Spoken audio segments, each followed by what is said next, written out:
Live. We are officially live. Wow. We're on YouTube. Welcome everyone in. Fantasy Football Laboratory here. No one's in yet because we haven't tweeted out anything. Dun, dun, dun. I don't see anything on YouTube yet. Oh, there we go. Oh, look at that. Wow. Yeah, we're testing out a new system. Since we're not together, like anything. Dun, dun, dun. I don't see anything on YouTube yet. Oh, there we go. Oh, look at that. Wow. It's good. It's good. Yeah, we're testing. Okay. All right. I'm sending out the link right now. Sweet. All right. Excellent. All right. Yeah, we're live. Going through StreamYard this time. Oh, we already have a viewer going through StreamYard this time. We're typically in person here at the Fantasy Football Laboratory. However, we are all home for Thanksgiving. Happy Thanksgiving, by the way. It's typically in person. It's obviously typically it's a weird year. We're probably not getting together with the family that we typically do. But you know what? Football still goes on. And you know what that means? Fantasy football still goes on. So we are here answering all start and sit questions this week. Before we really start getting into this, Shane, Jack, are there any PSAs that you just want to put out there? Yeah. I mean, I think the biggest storyline going into this week is Taysom Hill and that whole Saints game. I think a lot of people are overreacting to the fact that he's starting and asking to bench Michael Thomas for some of the most ridiculous names. I understand the concern. I understand that probably Taysom Hill is not the better quarterback option than Jameis Winston. However, I am not worried about starting Michael Thomas. Sean Payton obviously trusts Taysom Hill enough to be a quarterback, which means he trusts him to throw the ball.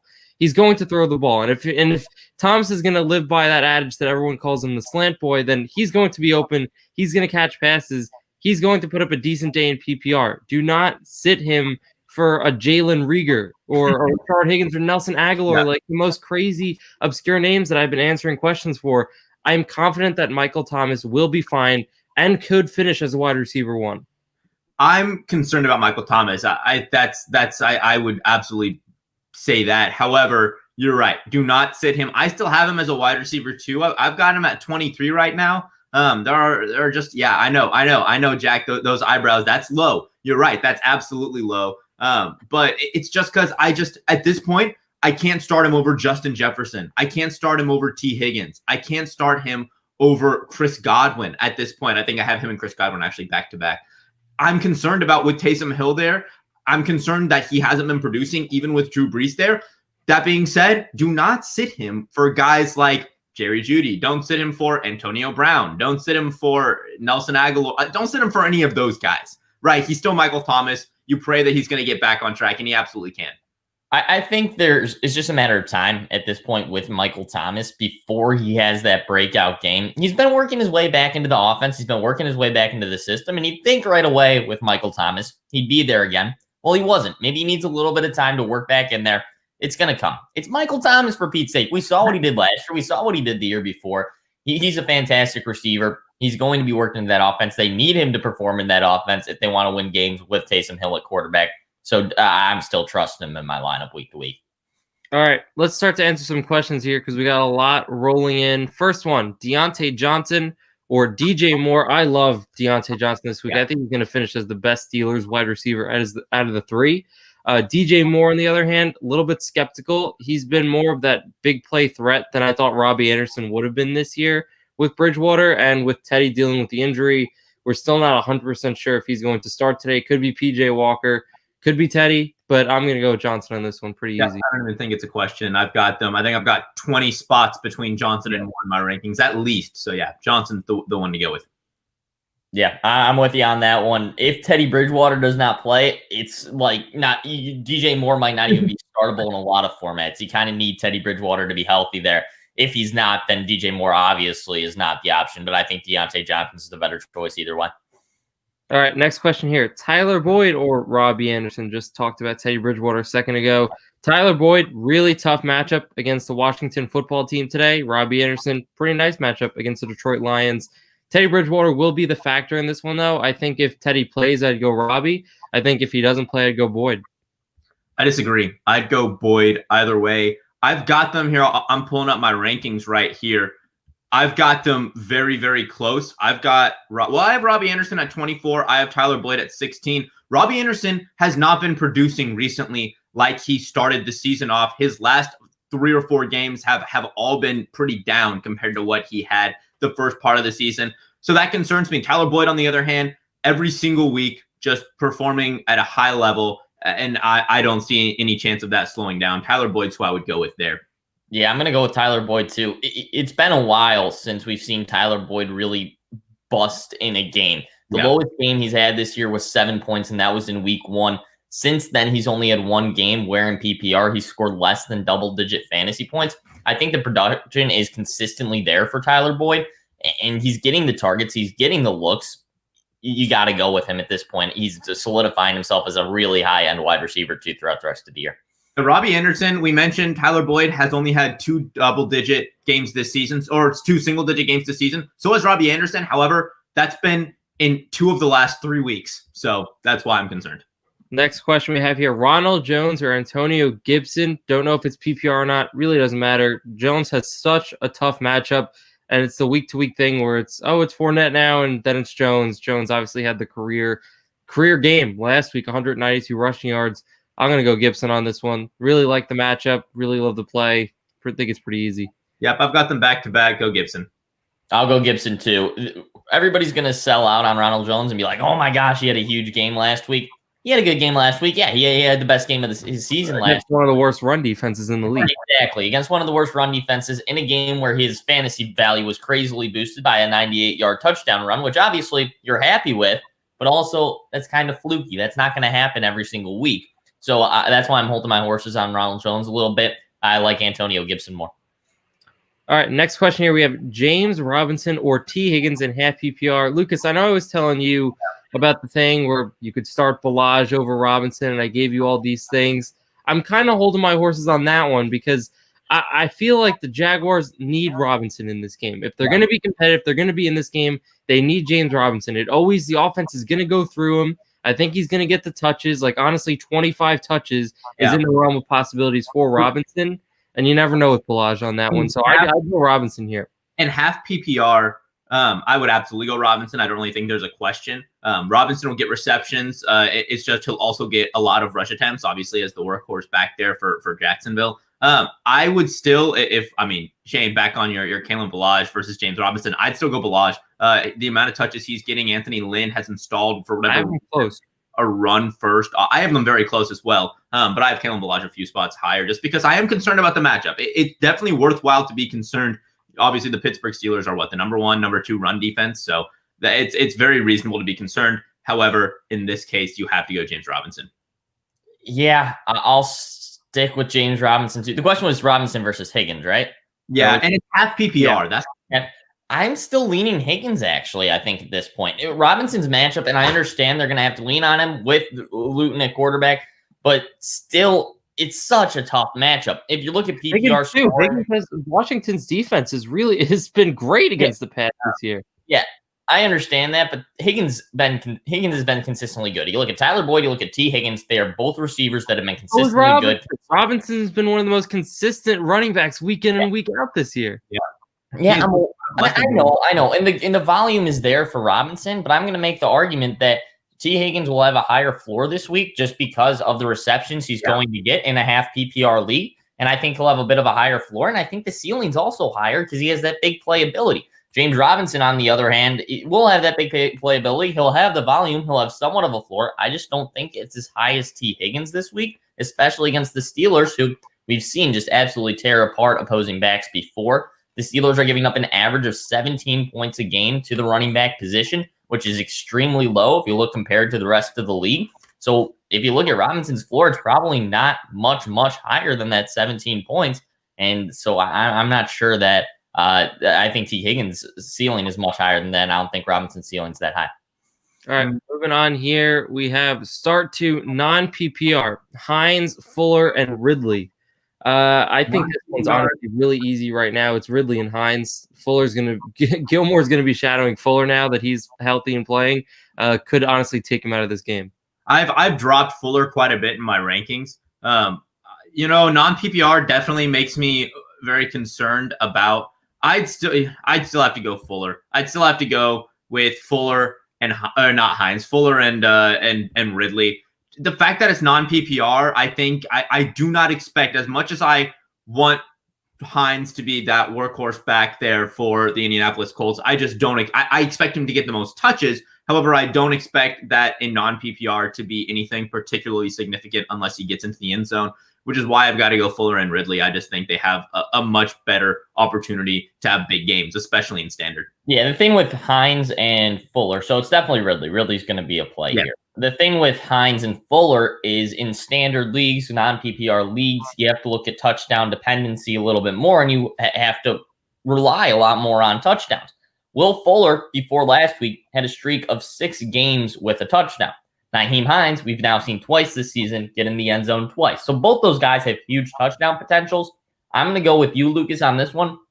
I think Fuller, based on that streak, he more consistently gets in the end zone. And I could see him getting in the end zone again because the Texans need to get their offense, go through Deshaun Watson, and throw the ball a little bit in this game. So I'll go with Will Fuller as well because I don't think Hines has that receiving floor, that PPR floor. Green Bay is the second to worst defense against the run. So just in terms of running backs, they're not great. And this question obviously probably has to do with the flex. And again, whenever a question has to do with the flex, I lean running backs because of the guaranteed touches. Fuller isn't guaranteed anything. Fuller could easily get 5 targets, 0 receptions with Gilmore on him this game, and the Patriots defense, what they are. I know that Hines will see 10 plus touches. That like for a fact. He'll get to touch the ball 10 times at least, and whatever he does with that, it's safer than what you'd get with Fuller. All right. I don't even think you can assume that because he hasn't touched. I mean, I understand that. I agree with you. I think the probability is high, but he's had many games where he's gotten less than 10 touches this season, which is why last week, week 10 was the first time he had over 10 touches since week 5. Yeah, that's what I'm saying. Like, I agree. I think that should happen. I think it will happen. But you cannot say that with any type of certainty. Well, I say with more certainty than Fuller getting 10 touches. I will say that. Well, especially in that PPR. All right, moving on. Jared Cook or Logan Thomas. I'll go Thomas on this one. Don't really trust Cook with Taysom throwing that much. Plus, I don't like Jared Cook. Yep, I agree with that analysis. Yeah, same. All right. Moving on, this is a good question. A.J. Brown or Gio Bernard? Brown's got an extremely tough matchup against the Baltimore Ravens. And I think this, every week we say it, I think this is the week, especially with Calais Campbell and other guys in the defensive line for the Ravens missing. I think this is the Derrick Henry week. I think this is the week where Derrick Henry runs rampant and the Titans ride him to a possible win over the Ravens. I don't know how much Brown's going to get involved. And like I said before, I like leaning running backs, and Gio Bernard is that guaranteed starter there for the Bengals. I know it's a tough matchup against Washington, but I'm going to go Gio.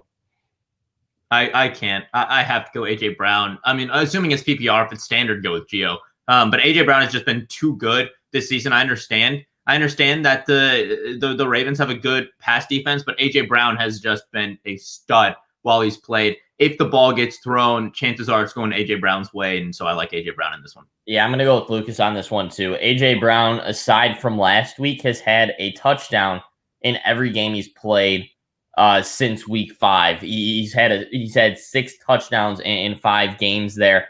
The guy gets in the end zone. He has a knack for finding the end zone. I think that's going to continue, and the target numbers are there. Not a lot of targets against Indianapolis last week, and I get he has a tough matchup this week. Still, I'm going to put him in my lineup. I mean, he's a stud receiver. He's a top 15 receiver in the league. You have to play that every single week.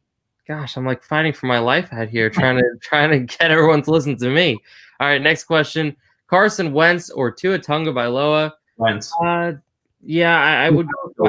There's a little bit of a weather problem in. I think they're playing in Cleveland. I want to say it's wherever they are. There is rain the whole game. No winds or anything. I'm not too worried about it. I'd go Wentz though over Tua. Yep. All right. Next quote took me all the way to the bottom. Hold on. Newton or Burrow is the next question. Newton or Burrow. It's Cam. Newton. Yeah, I don't like Burrow this week. Yeah, same. Cam Newton's been sneakily consistent the past couple of weeks. If you look at his numbers ever since that week he got benched, he's starting to put up double-digit points week to week. Again, you can finally say, I think, that he's starting to have a floor of about 15 points again and a higher ceiling because of the rushing totals. So, yeah, Newton. All right, let's start to speed things up here because we got a lot of questions that we haven't gotten the answer to. I'm starting Balaj over Gio, Taylor, and Godwin in standard. What do you think? I think that's great. I have Balaj over all those guys anyway. Yeah. All right, next question. PPR, McKissick or Damian Harris? Oh, it's McKissick. No question. I'd like to make a comment. I love McKissick. I think McKissick is obviously the answer. But looking at Damian Harris and that matchup this week against the Texans defense, whose run defense is really, really, really shaky, and Damian Harris, if he gets over 20 carries again, he's going to find the end zone. He's going to have over 100 yards this week. So I really like Damian Harris as a flex play this week. I think he's bumped up my rankings a ton throughout the week. I know the Patriots use their running backs kind of weirdly, so there's always a chance he for some reason winds up playing after getting 20 carries in his last game. But right now, I'm thinking Damian Harris is a really good play. Still go with McKissick.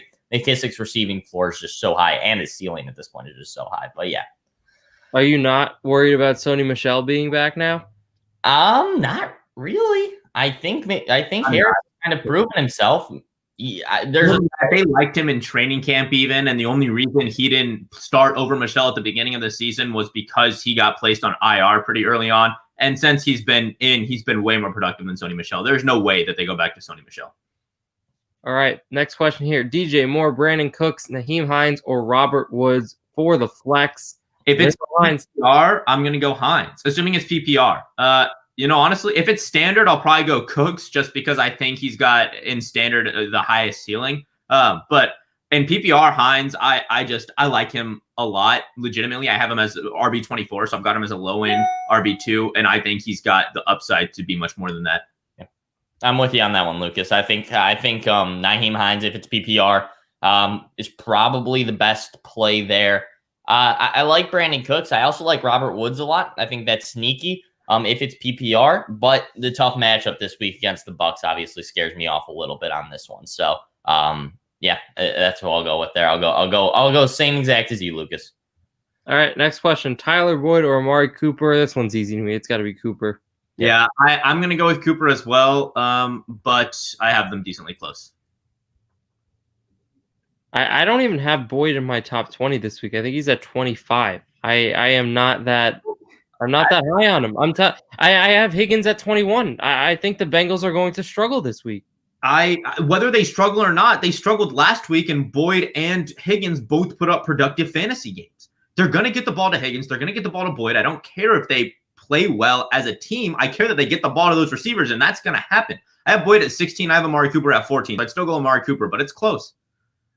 Yeah, I'm echoing everything Lucas said there. I have Amari Cooper at 12. I have Boyd at 13. I think it's extremely close. Yeah. I don't think you just discount Tyler Boyd and T. Higgins when they've been awesome all year. I'm not discounting. I mean, looking at the guys I have in front of them, I don't think you can fault me. I have Jamison Crowder and Justin Jefferson, Smith-Schuster and Deontay Johnson back. That range of wide receivers is very close. I was pulling my hair out with these ranking wide receivers between like 15 and 40 because it's just so close. But I understand, but I still have Boyd and Cooper close. All right, moving on here. AP, Evans, Parker, start 2, half PPR. AP, half PPR. Start 2, AP and Parker. AP? I hate Evans this week. I don't have Evans in my top 40. I think Mike Evans is going to bust really hard this week. I've got Anderson and Parker, especially half PPR. I think it has to be Evans. There was a report this morning that AP was going to be splitting carries with Kerryon Johnson. If that's the case, well, I'm sure he will be. That doesn't surprise me, but I still, and especially half PPR, I still like Adrian Peterson. I think Evans will not score more than 5 points, like legitimately. I think that's possible. I just think there's a greater potential for Evans there. I think Parker's a definite play at this point out of those options. Sorry if you have to start 2 of those options. But Mike Evans, he's still a stud receiver. I know he's been bad this year, but still, they have to throw the ball to somebody. They have a ton of options there. I think Mike Evans still is going to get his fair share of targets, whether that's 6 or 5, or if that keeps dipping, if that's up to 8 or 9. I think he's anywhere in that range of target wise. You think Jalen Ramsey's going to be on on Mike Evans the whole game. And I understand that, Lucas. But there's also a lot of really good receivers in that offense who Jalen Ramsey might have to go cover a little bit if they start breaking out. Hence, Antonio Brown, Chris Godwin might have to move around a little bit. Jalen Ramsey is not going to be on Chris Godwin. Chris Godwin plays in the slot. The two that it's between is Mike Evans and Antonio Brown. And I knew why our cornerbacks rarely stick with just one wide receiver for the majority of the game, week in and week out in today's NFL. That's just how it is. There's a lot of zone that's played. However, I do think Jalen Ramsey, for a good chunk of the game, will be focused on Mike Evans, and I think that's going to really shut down Mike Evans. I have Antonio Brown ranked above Mike Evans this week for a reason. I do think he's going to have a better week. Absolutely. I think Antonio Brown has the potential to go off. I also think he has the potential to bust because, I think he's going to be pretty boom or bust right now. I just don't like Evans. I'd go AP and Parker. What I will say is that, Lucas, obviously you didn't listen to our latest video on YouTube that I did for our Sleepers of the Week. If you also haven't and you're here, you can check it out right after we're live. I broke down my 4 favorite Sleepers of the Week, and my number one for a guy that could hit a home run for your lineup this week is Kerryon Johnson.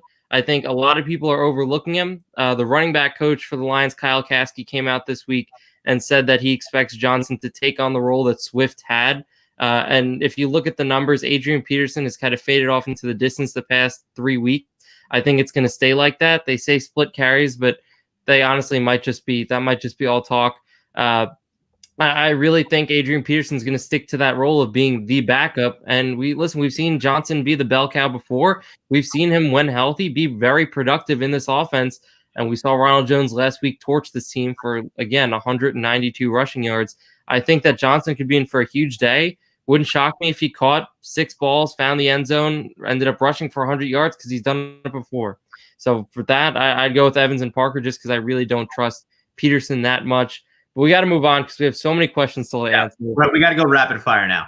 At this point, yes. Rank Jefferson, T. Higgins, and Godwin. I'd go with Jefferson, Higgins, Godwin. That's how I'd put it. Jefferson, Godwin. I think Higgins and Jefferson are extremely, extremely close at this point, but Godwin's the last guy there. I have these 3 guys, 20, 21, and 22, and I've got it in the order of Godwin, Higgins, and Jefferson. So I would take whatever you want. All of them are wide receiver 2 plays this week. You can't go wrong. I love Jefferson's matchup against the Cowboys. We saw him have a very productive day last week against the Bears. That will be determined by how much Dalvin Cook runs the ball. So we'll see what happens this week with that. But do love Jefferson. Pick 2, PPR, Robbie Anderson, Robert Woods, or Marvin Jones. I'm going to go Anderson Woods here. Yeah, Robbie and Robert. Yep. Agreed. There's another there. Antonio Brown or Brandon Cooks. I'm going to go Cooks. I'm going to go Cooks. I'm going to go. I think Cooks is in for a big day. I'm going to go Cooks. I'll go Antonio Brown. He was one of my sleepers of the week. I love Antonio Brown this week. Yep. He's playing about only like half the snaps right now, and he's still getting just as much production as Chris Godwin and Mike Evans. When they start giving him a full workload, which could be this week, he's going to be insane. He's going to be a top 20 wide receiver week to week. Once that happens, it's coming. Antonio Brown, you just have to wait it out. You might not be confident in him starting in your lineup this week because we haven't seen it yet. We kind of saw it last week. We're going to see it at some point. So just wait it out. If you put him in, this could be a really big day for you for Antonio Brown. Amari Cooper, Naheem Hines, or Jacoby Myers at the flex. PPR. Well, I'm going to go Cooper here because I have Cooper as Cooper. All 3 are good options, but you got to go Cooper. Cooper, and I love Jacoby Myers too. Jacoby Myers has been really consistent. Great waiver wire pickup and start if he's still out there for you. But yeah, it's got to be Cooper. Juju or AJ Brown as wide receiver 2. I have Juju at 14 and Brown at 13. I know I was talking about Brown earlier. I still like him. I'd probably go Brown over Juju, but I think if you're looking for the most upside and biggest play, it will be Juju just based on the matchup. I have Brown at 10, Juju at 11. I'd go Brown, but again, very close. I have Brown at 14, Juju at 15, so I'll also go with Brown. But it's back to back. But Brown at this point, I think it has shown to be more consistently really great. But you can start both of them somehow. Please do. Please do. Exactly. Full PPR flex: Duke Johnson, Jacoby Myers, Amari Cooper. Again, I would go with Duke here because he is the running back, but I love Cooper this week. I think he's in for a great day. I'll go with him. Yep, gotta go Cooper. Yep. J.D. McKissick or Gio Bernard in half PPR. I got to go McKissick. I have McKissick as my 14th running back this week. I have him high too, but in half PPR, you still? Yeah. Look, he saw 15 targets last week. I know. And I expect that to be the same. I've got McKissick. He's risen up my rankings. I have him at 13. All right, I'll go with you. I'll say McKissick, even in half PPR. I don't expect those targets to go anywhere. I still think he'll see double-digit targets with Alex Smith throwing the ball. Go McKissick. It's very close, though. Yeah, J.D. McKissick's my guy week to week. I'm loving J.D. McKissick. If he continues to get these targets, he's going to keep finding the end zone, too. Last week was his first touchdown of the season. And, I mean, if he keeps that up, if he keeps getting in the end zone now, too, with those targets, we're looking at really, really big numbers for J.D. McKissick.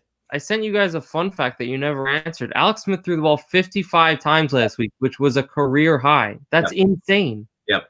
That single-handedly moved Alex Smith, I think, up like 6 spots in my rankings. Right? Yeah. All right. Next question here: Chris Godwin or Salvin Ahmed for flex? You gotta go Godwin. I go Ahmed. Just literally, the Broncos got torn up last week by the Raiders for 4 rushing touchdowns. Ahmed for a big day. Buddha is playing in this game. You can't be confirmed. It can't be confirmed that Ahmed's going to get anything. In my opinion, I think he's going to get something, but I don't. Lucas. The Dolphins this year, have they stuck to multiple running backs or have they gone with one? They've gone with one. Can you define Ahmed? With one. So I think they're going to stick with Ahmed after seeing how productive he was last week.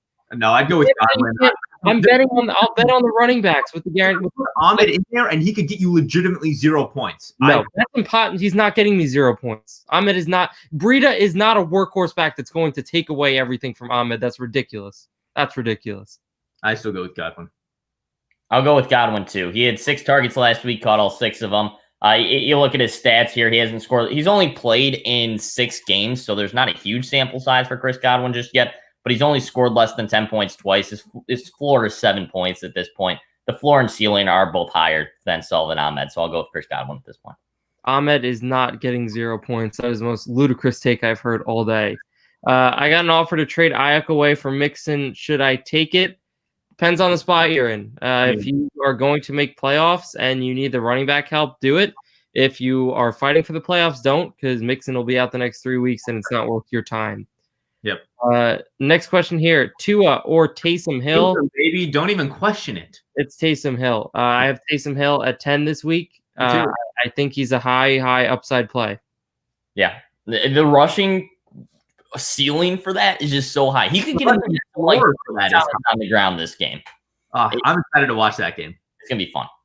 All right, very rapid fire here because we only got 2 minutes left. Godwin or Rojo in standard league? I'd go Rojo with just the guaranteed touches. Yep. Are the guaranteed touches there for Rojo? Really not rapid fire, Jack. Well, I got to point this out. I don't know if the guaranteed touches are actually there for Marvin Jones, Higgins, Lamb, Godwin. Pick 2 at the flex half PPR. I'm going to go Higgins and Godwin. Yeah, if that's T. Higgins, and Godwin. If that's Rashard Higgins, Lamb, and Godwin. Yep, I'll go Higgins and Godwin too. And the past 3 weeks for Ronald Jones, he had 23 carries last week, but the weeks before that, he had 7 carries, then 3 carries. So I don't know if the guaranteed touches are actually there for Ronald Jones. Can you give me the touches? No, I don't even want to get into it with you. No. And Lucas, let me go first because it's cutting off every time you speak when I speak. Okay. Jacoby Myers or Antonio Brown? I'd go Myers. Yep. That's a tough one for me. I love Antonio Brown this week, but Jacoby Myers has been too consistently good for the past 3 weeks. I'll go Jacoby Myers. Michael Pittman, Corey Davis, or Robbie Anderson? I'll go Anderson. Robbie, but I do love me some Pittman. Yeah, Robbie. Robbie Anderson or T. Higgins? I'll go T. Higgins. Higgins. Yeah, I'd go Higgins, barely. Aaron Jones, Josh Jacobs, James Robinson, James Conner, pick 2. I'll go with Jones and Jacobs. I'll stick with that too. Those are the 2 left right there. I'd go Jones and Conner. James Conner has a phenomenal matchup. Yeah, he's had phenomenal matchups the past few weeks that he hasn't done anything with. Yeah. It's coming, baby. I like Conner. All right, I think that's going to do it. I will wrap this up, though, with the breaking news that we just received. Teddy Bridgewater will be active today. He will be starting at quarterback against the Detroit Lions. DJ Moore still a fine play. Robbie Anderson still a fine play. No need to worry about them or Mike Davis. And that's going to do it for us here today. You can join us if we didn't get to your questions, which I know there's still a lot. Join us over at Locker Room. You can download the app right now on the App Store if you have iPhone. We'll answer all questions over there. We'll break some more things down about Michael Thomas and the Saints and everything that's going to happen in that game. But peace out, everyone. If we didn't get to your questions, good luck this week.